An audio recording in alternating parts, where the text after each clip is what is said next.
Right breaking news చూస్తున్నాం. Telangana cabinet సమావేశం మరి కాసేపట్లో ప్రారంభం కానుంది. సచివాలయంలో మధ్యాహ్నం 2 గంటలకు సీఎం రేవంత్ రెడ్డి అధ్యక్షతన జరిగే ఈ మంత్రిమండలి భేటీలో కీలక అంశాలు చర్చించి ఆమోద ముద్ర వేయనున్నారు. ముఖ్యంగా స్థానిక సంస్థల ఎన్నికలు, వర్షాకాల అసెంబ్లీ సమావేశాల నిర్వహణపై మీటింగ్ లో చర్చించనున్నారు. Gig workers welfare bill, go సంరక్షణ విధి విధానాలపై మంత్రిమండలి డిస్కషన్ చేసే ఛాన్స్ ఉంది. ఇక కులగణన, రేషన్ కార్డుల పంపిణీ, యూరియా నిల్వలు, సాగునీటి ప్రాజెక్టులు, ప్రధానంగా కాళేశ్వరం నివేదికపై చర్చించే అవకాశం ఉన్నట్లు తెలుస్తోంది. నూతన ప్రభుత్వ జూనియర్ కళాశాలలకు అవసరమైన పోస్టుల మంజూరుకు మంత్రిమండలి ఆమోదం తెలపనుంది. మత్స్యకార సహకార సంఘాల ఇన్ఛార్జీల నియామకం, గోశాల పాలసీపై కేబినెట్ భేటీలో తుది నిర్ణయం తీసుకునే అవకాశం ఉంది. ఇక ఇదే అంశంపై మరింత సమాచారం మా chief bureau Ashok Reddy phone line లో అందించేందుకు సిద్ధంగా ఉన్నారు. అశోక్, చెప్పండి, కేబినెట్ భేటీలో చర్చకొచ్చే అంశాలేంటి? ఏ అంశాలను చర్చించి ఆమోద ముద్ర వేయనున్నారు?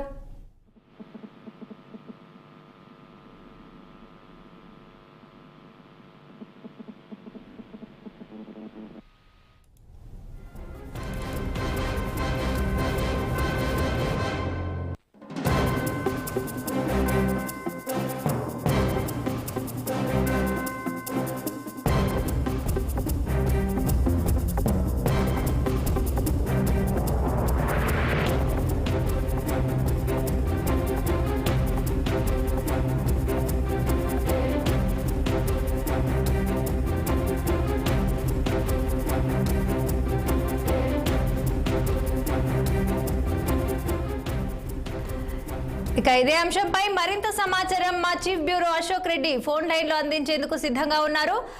ఇక ఇదే చెప్పండి అశోక్, దీనికి సంబంధించిన పూర్తి డీటెయిల్స్ ఏంటి?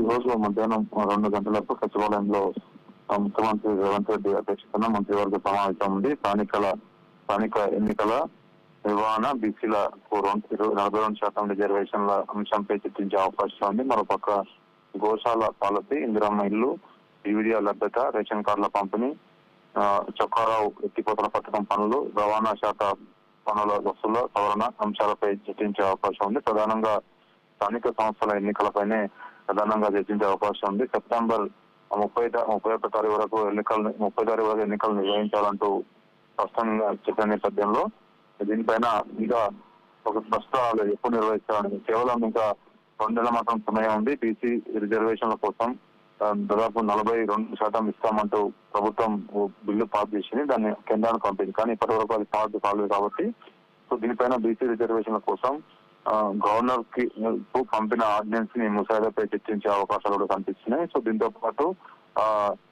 సిగాజీ పరిశ్రమలో అగ్ని ప్రమాదమైన నిపుణుల కమిటీ నివేదిక, దేవాదుల ఎత్తిపోతల ప్రాజెక్టుల పనుల అంచనాల సవరణ, విధంగా సీతారామ ప్రాజెక్టు,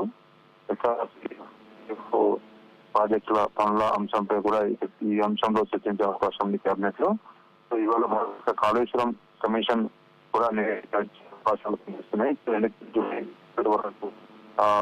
కమిషన్ ముగిస్తుంది కాబట్టి జస్టిస్ పిసి ఘోషి కమిషన్ నివేదికను ఈ రోజు నివేదిక ఇచ్చే అవకాశాలు ఉన్నాయి. సో ఇప్పటివరకు కాళేశ్వరం విషయంలో చాలా మందిని పిలిచి విచారించారు. సో ఇప్పటికే విద్యుత్ సంస్థల అక్రమాలకు సంబంధించి చాలా లోతైన అధ్యయనాలు చేశారు కాబట్టి వీటన్నిటి అంశాలపై ఈ రోజు కేబినెట్ లో సుదీర్ఘంగా చర్చించే అవకాశం ఉంది. గత వారమే కేబినెట్ ఉన్నప్పటికీ ముఖ్యమంత్రి రేవంత్ రెడ్డి మంత్రులు అంతా ఢిల్లీ పర్యటనలో ఉన్న భాగంగా ఈ రోజు సోమవారానికి వాయిదా వేశారు. సో ఓవరాల్ గా ఈ రోజు స్థానిక సంస్థల ఎన్నికల నిర్వహణ, బీసీల 42% రిజర్వేషన్లు, సో ఇందిరమ్మ ఇల్లు, ఇతర అంశాలపై ప్రధానంగా చర్చించే అవకాశాలు కనిపిస్తున్నాయి. Right, thank you Ashok.